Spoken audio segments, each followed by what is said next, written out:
So, I did it. I'm officially a doctor.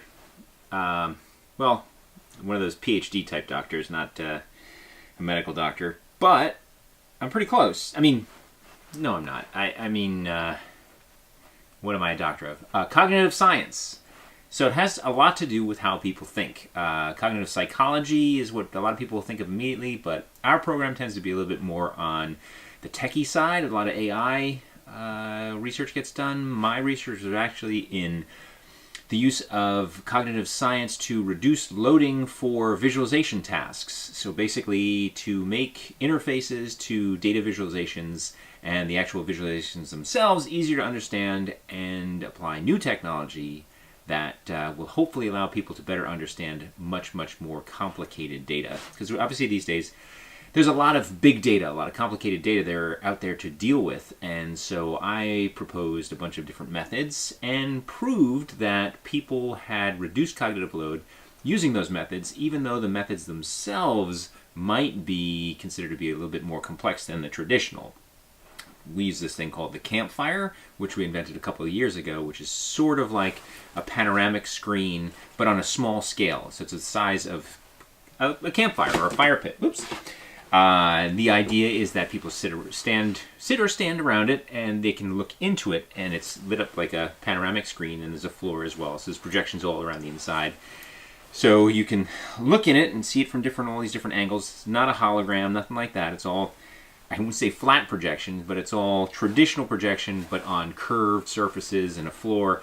Basically something with a geometry, what we call affordances. It has a shape that people can kind of understand and say, oh, the wall is related to the floor, so they meet at an edge. And these things are arranged around a center, so they have a relationship. Basically, we want to take advantage of those type of relationships to create a three-dimensional or higher than 2D, some type of interface that has a form as opposed to just a blank slate approach of just, the typical screen is just a blank slate to draw something on. This has a shape that you take advantage of in your visualizations. So, long story short, ran a bunch of studies, did a bunch of reading, obviously 5-6 years worth, and got approved today. This is the big day. Got the actual approval from the Office of Graduate Education. It was reviewed by the dean. It's a big process. I mean, getting your Ph.D., you have to do all the research, do all the reading, propose. You have to propose an experiment a lot of the time, or propose some way that you're contributing to the advancement of human intelligence. And so I did that. And then after you propose, you have to pass that. That's part of your candidacy, they call it. Then you become a candidate, or they call it ABD, everything but, or all but dissertation.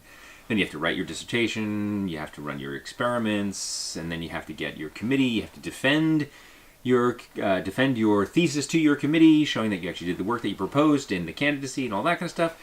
And then you go through all kinds of rounds, make sure it all looks right to everybody. Then it's all, all the work of putting it in the acceptable formats, You have to apply, you have to comply with certain writing styles, in my case APA, or American Psychology Association, since I'm a social sciences typically, or now the cognitive science department is within humanities, arts, and social sciences.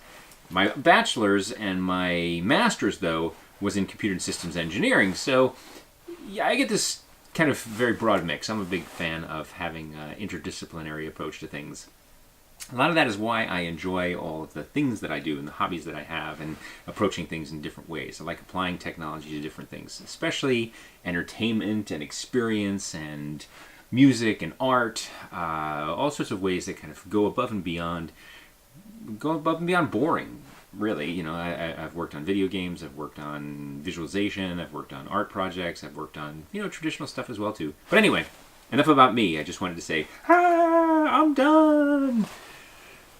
Yeah. Oh, last part is after you get all that, then you have to submit it to the Office of Graduate Education. They go through it, with a fine-tooth comb, looking for all the literally I's dotted, T's crossed, periods at the right place in sentences, and the quotes, and the no plagiarism, and all this proper citation formats, and all that kind of stuff. It's fun. After it gets past the staff there, then it goes to the dean. He gets to read it, and then the final seal of approval would say, yes, does it comply with the standards of the university? And mine did.